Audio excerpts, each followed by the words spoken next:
All right, we got a spicy question today. Might cause some hot debate down in the comments section, but we're going to talk about should you get ASE certified as a diesel mechanic, really as any mechanic. And my opinion on that is that yes, you should get it. Not only will it just help you like solidify your skills in mechanics, but it also might get you a little pay bump depending on where you work and how their pay structure is set up for that. But I know there's some of you that are yelling at the screen right now or your phone saying, John, the ASE is pointless. It's just a test. Anybody can pass the test. I'll say this, that some of that I do agree with. I think that the good outweighs the bad. I've worked with master certified techs that are very smart, and I've worked with some that I'm not quite sure how they got it done. But either way, I think if you get one, you should get them all. I think you should go for the whole shebang and just get your master. Like I said, it'll do nothing but help you in the long run. I have 3 reasons for that, and I'll share those with you. So perception is a big part of the ASE test. When you think about around the country and like John Q. Public, not mechanics, right? The John Q. Public person driving next to the oil change place.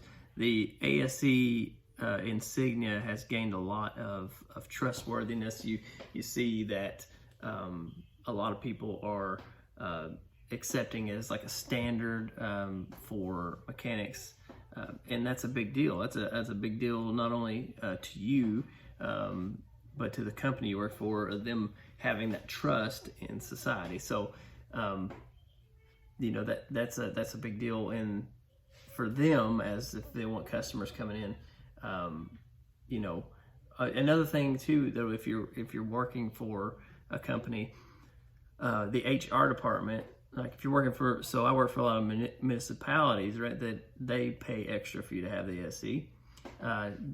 There was no customer perception for them, but it was a way for them to recognize that you had a certain amount of skills and then give you more pay. So there's that reason, that perception thing, for either the customer coming in with his car or the HR director having a scale to which to measure you as a mechanic. So the second thing would be just credibility, and it kind of works with perception, but at the same time there is a certain amount of credibility you have to pass these tests.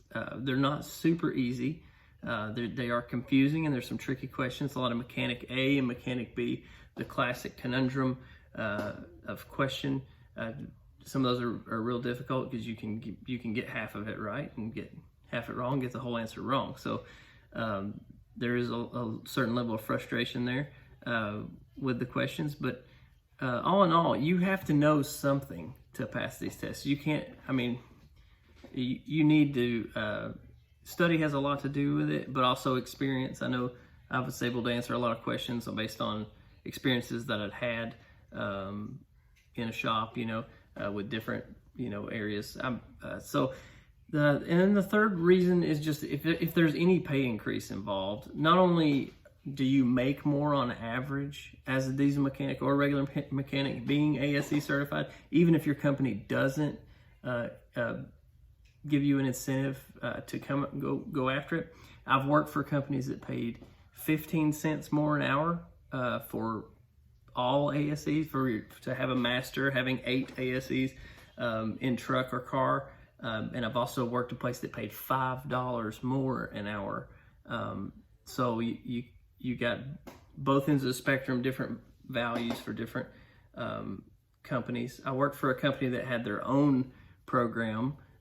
Southeastern Freight had their own program. They called it ACE, A-C-E, and it meant nothing when I left there. I would have been a lot better off getting my ASE certifications for the market. So as you look for other jobs and things, it's going to make you more marketable as a mechanic, having some credibility. Like I said, it's not going to be everything for you, but it does give you some credibility. and may even come with a pay increase. So things to think about, right?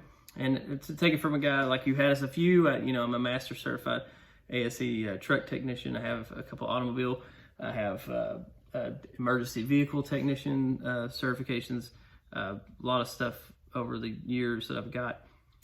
One thing I was going to say, a few things you need to do that you have to get your ASE certification. If you decide, okay, John, I'm going to do it, what you need 2 years of verifiable experience. And all that means is that you put in your employer and then somebody verifies that you have that 2 years of mechanic experience before you can take any ASE tests, okay? The second thing you're going to do is you're going to need a study. So you're going to need a study guide. I will link to the one that I like below. It is an Amazon link, so it helps me and you out, hopefully. I also have a couple articles about the easiest ASE test. I also have a video about that, I believe. I have a video about the easiest ASE test. I also have a blog about the hardest ASE test, things like that. You can look at if you want to. I'll link to those down in the description. You can learn a little bit more about that. But I suggest if you do go after it, just go after the whole thing. Get the master and be done with it. If you're going to have them all. And the third thing you got to do is you have to make an appointment. You can make an appointment right through their website, and I'll link that below. You got to create a My ASE account and make an appointment. You pay a registration fee, okay? And then you have a period of which that you can take tests. But as you take them, you'll see you want to take as many as you can in that testing period, or you'll have to pay another registration fee each period. So I do feel like it can be a little bit of a racket, and it is annoying to have to pay all the money up to get them. But for me, in the long run, it's been far and beyond worth it money-wise, coming back to me, job opportunities that I've had and things like that. And yeah, it's something I think you should have. But yeah, so get out there and get your ASE test if you haven't got them. If you hate ASE and you want to comment below, start a spicy conversation, we'll have it out. All right, see you.